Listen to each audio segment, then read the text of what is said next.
Greetings of the day. Today we will be dealing with the third stanza. First stanza and second stanza I had done in a separate video. And today we will be dealing with the third stanza of the poem, An Elementary School Classroom in a Slum. It's written by Stephen Spender. It's in Flamingo book and the poem number is 2. So today we will be dealing with the third stanza and I will be first reciting this stanza for you. Charlie, Shakespeare is wicked, the map a bad example, with ships and sun and love tempting them to steal, for lies that slyly turn in their cramped holes from fog to endless night. On their slag heap these children wear skins peeped through by bones and spectacles of steel, with bended glass like bottle bits on stones. All of their time and space are foggy slum. So blot their maps with slum as big as stone.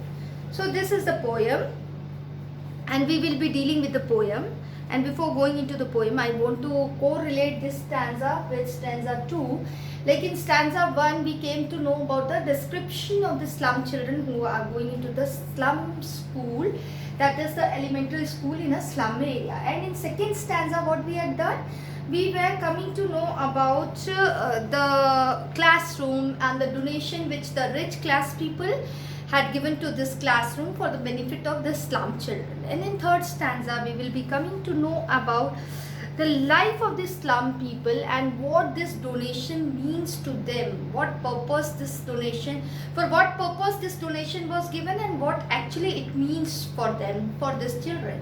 So in this third stanza, we will be knowing about life of the slum children and the impractical and unrealistic, or you can say the wrong teaching. According to them, it's a wrong teaching because it is not giving a clear and real picture of their life. That's why what has happened? In the stanza, they had said Shakespeare as wicked person, map as bad example, their lives as cramped holes, on the slag heap is children body, and their time and space is foggy, blot their maps. And then there is some word meaning which you have to see. Wicked means evil, tempting means enticing, attracting towards something. Slyly is cunningly or secretly, when we do something in a very secret way. चुपचाप से किसी को खबर नहीं हो वैसा वाला काम. And then cramped is narrow, slag is waste, the waste which is left after the melting process in the industry and factories. And then blot is stain or blemish, and doom is ruin or disaster. So we will be dealing with the explanation of the stanza line by line. Surely Shakespeare is wicked, the map a bad example. Here the poet is saying, the poet is stating, for these children the Shakespeare is wicked, is evil, because see, Shakespeare is one of the finest person who has done immense work and which is worldwide recognized in English language and literature. And in his work what we see, the nobleman, the king, kingdom, richness, wealthness, but all these things are missing from the lives of these slum children, and they are not able to see the work of Shakespeare because they are not having access to quality education. Then this the map is a bad example. Why map is bad example for the children? Because see, map which is being donated in the classroom, which is there in the classroom, is showing a very beautiful picture of the world, beautiful towns, cities, and development work, seas, river, ocean, and every greenery. The scenic beauty is being represented through the map. But where the slum children are living, the slum children are living in a slum area, and this is entirely different from what it is being shown from the map. That's why they are showing it's a bad example, because it is not getting they are not having any correlation with what is being shown in the map and what is they are living. मतलब जो वो देख रहे हैं और जो वो जिसमें रह रहे हैं, दोनों entirely different है एक दूसरे के साथ. That's why they are saying map is also a bad example. With ships and sun and love tempting them to steal. Ship is adventure, means when you go for sea travel, sea voyage, you have to face so many adventure. And then sun is the warmth of the life. and love and care.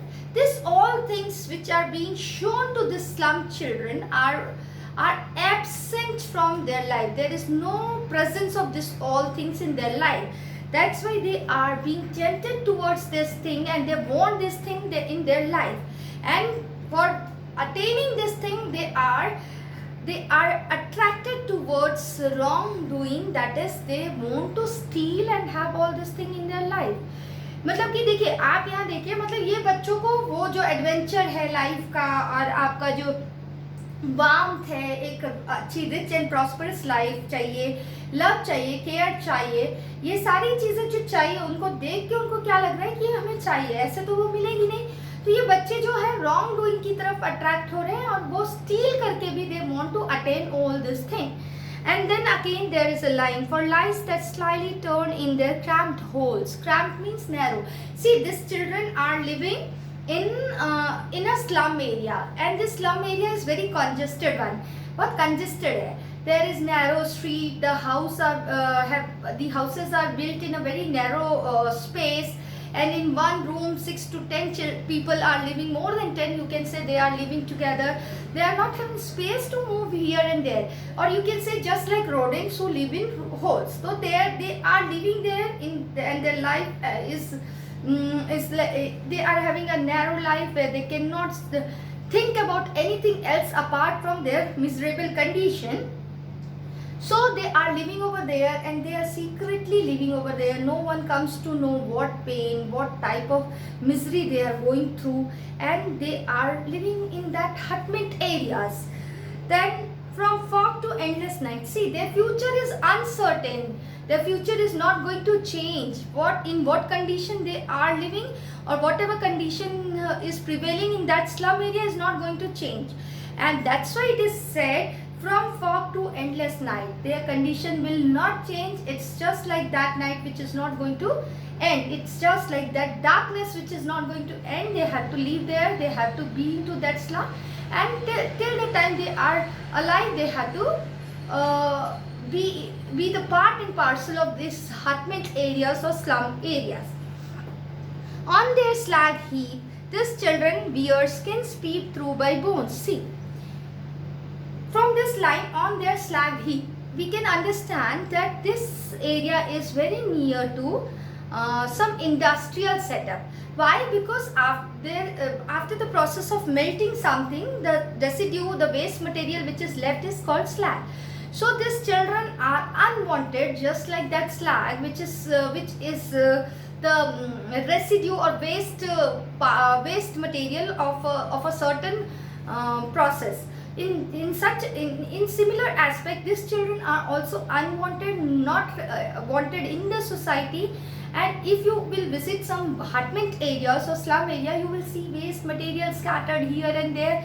There are piles of waste material, एक के ऊपर एक garbage ऐसे dump करके रखे piles बने हुए हैं. तो in the same way, these children's life are like unwanted. Nobody wants them in the society. And they are moving, wandering here and there in that area where everywhere waste materials are there, garbages are there, and they are unwanted in the society too.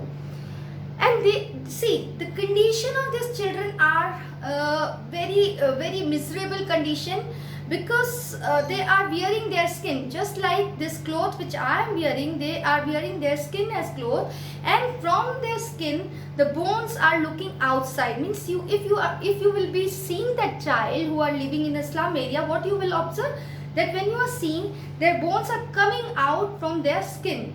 That's why it has been written over there, they are wearing skin and their bones are peeping out of their skin. It is very much visible. Each and every bone is visible, because they are malnourished. They are not having access to good diet or balanced diet. That's why the condition is they are lean and thin, and the bones are looking out of the you can see the bones. They are visible from outside the body. From the skin you can see the bones.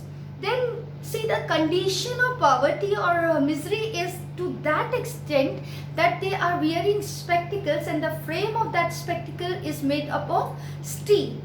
But the glass which is there in this spectacle is broken one, and they are similar to the pieces of the bottle which is scattered on the stone. They are repaired, but they are in very pathetic condition, and then too they are wearing it they are having that spectacles of steel. Then all of their time and space are foggy slums. Now they have to live in this situation only. There will be no change in their situation. They have to live in this slum area, and whatever condition is prevailing, they have to be into that flow only, and there is nothing is going to change their condition, nothing is going to change their life. They have to live that poor miserable life. That's why it has been mentioned foggy over there, because they are having uncertain future. Their future is bleak. So blot their maps with slum as big as do. Now the poet is saying he all of their life is a total ruin, because see, in map this slum area has not been shown, because they will become a blemish for that beautiful map. It will act like a blemish for the rich and blessed people. They don't want to see this type of things on their map. They don't want to see towards this area. That's why the poet has said all of their life is being destroyed here in the slum. The slum is like a blot as big as doom on the maps of these children. This slum is this slum has ruined their life in the slum area, and these children are saying it's very impractical. This is not the reality. Why the map which is there in the classroom is not showing the slum area? Because if it will show, it will be a blemish or spot which will not be acceptable for the rich people. So they are saying that their whole life is destroyed, their whole life is ruined, because they have to live in this slum area. See dear children, this is the explanation, this is the thing which is written on the board. You have to go through it, and this was all about this stanza. And now we will be going to deal with the poetic device. The poetic device which has been used in stanza 3 is metaphor, alliteration, simile and symbols. See, metaphor, like in third line, the last two words, cramped holes. Here their homes are very small holes. Their homes are very small holes, and this is one of the metaphor. Then see the fourth line, from fog to endless night. Here the future of the slum children is without any positive hopes. So it's another metaphor. Then weird skins peep through by bones. That here the malnourished body has been reduced to mere skin and bone. Again it's a metaphor being used over there. And then we'll talk about alliteration. See here fourth line, from fog. FF sound is being repeated over there.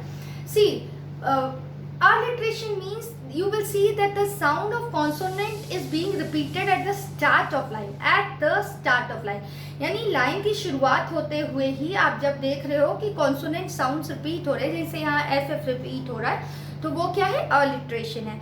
Then symbols are used in this poem, like map with slum as big as doom. The last line, it is a symbol of sad reality of the slum children which is not going to change. And then fog, that is bleak and uncertain. Ship and sun is about the adventure and beautiful scene of the world. And slag heaps are the industrial waste which is not required by the industry. In the same way here they are not required by the society. And then simile is being used over here in this line, with mended glass like bottle bits on stone. Here they see, with mended glass, like both the mended glass and bottle bits on stone has been related with each other with the use of word like, which is used for simile. So simile is there. That's all for today's class. Have a good day. Thank you.